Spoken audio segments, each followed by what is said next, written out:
Corona virus vaccine आने के बाद देश के सभी नागरिकों को फ्री में मिलेगी या नहीं, यह वक्त बताएगा। लेकिन इसे लेकर वादों की झड़ी लग चुकी है। कोरोना वायरस का टीका भले ही अभी लॉन्च ना हुआ हो, लेकिन फ्री कोरोना वैक्सीन दिए जाने के वादे किए जा रहे हैं।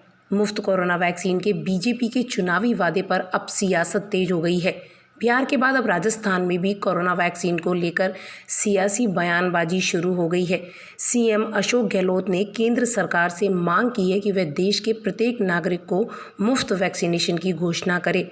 सीएम अशोक गहलोत ने इस मसले को लेकर ट्वीट किया और लिखा, मैं केंद्र सरकार से आग्रह करता हूं कि वह देश के हर नागरिक को कोरोना वैक्सीन मुफ्त में देने की अविलंब घोषणा करे, क्योंकि वित्त मंत्री निर्मला सीतारमण ने बिहार में फ्री वैक्सीनेशन का चुनावी वादा किया है। उन्होंने लिखा कि इससे पूरे देश के लोगों के मन में कन्फ्यूज़न पैदा हो गया है। गौरतलब है कि अब तक देश के 6 राज्यों में मुफ्त कोरोना वैक्सीन की घोषणा की जा चुकी है। असम के स्वास्थ्य मंत्री हेमंत विश्व शर्मा ने कहा कि उनके राज्य में लोगों को वैक्सीन मुफ्त मिलेगी। उन्होंने कहा, असम में वैक्सीन मुफ्त होगी। भारत सरकार ने वैक्सीन मुफ्त में बांटने का फैसला किया है। हालांकि केंद्र की तरफ से ऐसी कोई घोषणा नहीं हुई है कि वह वैक्सीन मुफ्त में राज्यों को देगा। इधर तेलंगाना के स्वास्थ्य मंत्री इटेला राजेंद्र ने कहा कि गरीबों और हेल्थ केयर वर्कर्स को वैक्सीन मुफ्त दी जाएगी। उन्होंने कहा कि यह केंद्र और राज्य सरकार की जिम्मेदारी है कि गरीबों को मुफ्त टीकाकरण उपलब्ध कराएं।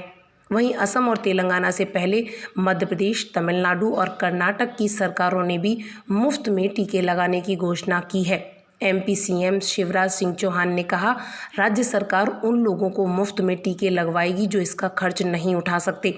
कर्नाटक के डिप्टी सीएम ने कहा कि एक बार वैक्सीन आ जाए फिर उसकी कीमत पर फैसला करेंगे। अब तक राज्य सरकार यूनिवर्सल वैक्सीनेशन को मुफ्त रखती आई है, यही जारी रहने की उम्मीद भी है। वहीं तमिलनाडु के सीएम ई पलनीस्वामी ने कहा कि राज्य सरकार सबके टीकों का खर्च उठाएगी।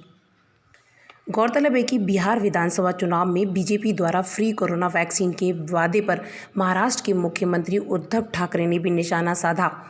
उन्होंने कहा कि आप बिहार में मुफ्त कोविड-19 टीके का वादा करते हैं, तो क्या फिर अन्य लोग बांग्लादेश या कजाकिस्तान से आते हैं क्या? उन्होंने कहा कि वैक्सीन सभी को फ्री में मिलना चाहिए अगर एक जगह आप वादा करते हैं तो। गौरतलब है कि केंद्रीय वित्त मंत्री निर्मला सीतारमण ने गुरुवार को पटना में बिहार चुनाव के लिए बीजेपी का संकल्प पत्र जारी किया था। इसमें शामिल 11 संकल्पों में पहला संकल्प मुफ्त कोरोना वैक्सीन लगाने का है।